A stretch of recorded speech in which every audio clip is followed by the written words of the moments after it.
Hi sir, welcome to వేటి news conclave. ఎలా అనిపిస్తుంది ఇక్కడ? ఇది చాలా మంచి ప్రోగ్రాము. ఒక కాన్క్లేవ్ పెట్టి రాబోయే 10 సంవత్సరాల్లో ఎలా ఉండబోతోంది ఇండస్ట్రీ, హైదరాబాద్, తెలంగాణ, చాలా ప్రముఖులను అందరినీ తీసుకొని వచ్చి వాళ్ళ పర్స్పెక్టివ్ ఏంటి, వాళ్ళు ఏమనుకుంటున్నారని చెప్తున్నారు. నా పేరు Divakar Singh. I represent Red Fire Creations, an AI driven strategy company. We are into digital transformation, IT related company. ఇక్కడ చాలా వరకు ఏఐ ఇంపాక్ట్ గురించి, ఏఐ యూటిలైజేషన్ గురించి, రియల్ ఎస్టేట్లో ఎలా వాడుతున్నారు, జయేష్ రంజన్ గారు గవర్నమెంట్లో ఏఐ ఏ విధంగా ఇంపాక్ట్ అవుతోంది అని ప్రతి గవర్నమెంట్ పాలసీల గురించి ఉత్తమ్ కుమార్ రెడ్డి గారు ఇప్పటివరకు చాలా విషయాలు చెప్పారు. మంచి విధానంగా వెళ్తోంది. వేటు ఎస్ఎంఎస్ అనే ఈ స్పెసిఫిక్ కంపెనీ ఒక డిస్రప్షన్ కంపెనీ, ఒక స్టార్టప్లో ఒక షార్ట్ న్యూస్ని తీసుకొని వచ్చి చాలా పాపులర్గా, అంటే ఈరోజు ఎవరికి అటెన్షన్ స్పాన్ ఎక్కువగా లేదు, ఆ క్రిస్ప్గా ఇన్ఫర్మేషన్ ఇవ్వడం అనేది చాలా ఇంపార్టెంట్. అలా ఇచ్చి తీసుకొచ్చారు. It's a great program. ఇంకా చాలామంది వస్తున్నారు. చాలా ఇంపాక్ట్ఫుల్ ప్రోగ్రామ్గా కాబోతోంది. ఇది హైదరాబాద్లో ఇనిషియేట్ చేయడము చాలా ఉత్సాహంగా అందరికీ ఉంది. యా సార్, మన మోటివ్ వచ్చేసి అ డికేడ్ ఫ్రమ్ నౌ. సో మీ సెక్టార్లో ఎలాంటి డెవలప్మెంట్ ఉంటుంది అనుకుంటున్నారు లైక్ కమింగ్ 10 ఇయర్స్లో?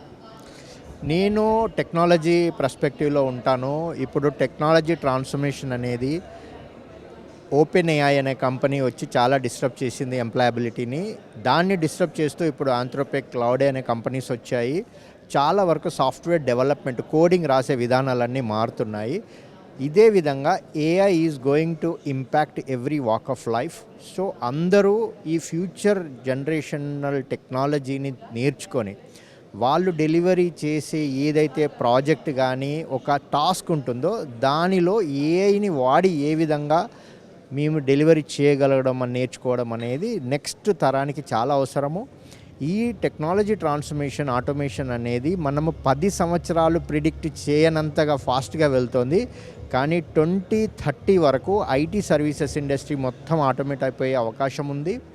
ఇప్పుడు పాత జాబులు వెళ్ళి కొత్త జాబులు వచ్చే అవకాశాలు ఉన్నాయి. చాలా వరకు ఇప్పుడు అమెరికా లాంటి కంపెనీస్ ఎప్పుడైతే వాళ్ళు సర్వే చేస్తే only 23 to 24% people are AI enabled. ఇంకా 70% మందికి మనం ట్రైనింగ్ ఇవ్వాల్సిన పరిస్థితి ఉంది అని వచ్చింది. అక్కడ 4,40,000 ఏఐ జాబ్స్ వస్తున్నాయి.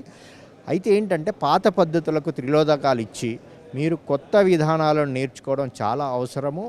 ఫ్యూచర్ అనేది ఇంతకుముందు లాగా స్టాగ్నెట్గా ఉండదు, చాలా ఫాస్ట్గా మారుతుంది. కొన్ని పొజిషన్స్ మీరు చిన్నప్పుడు అడిగితే మీరేమవుతారు అంటే పైలట్, డాక్టర్ అనేవాళ్ళు.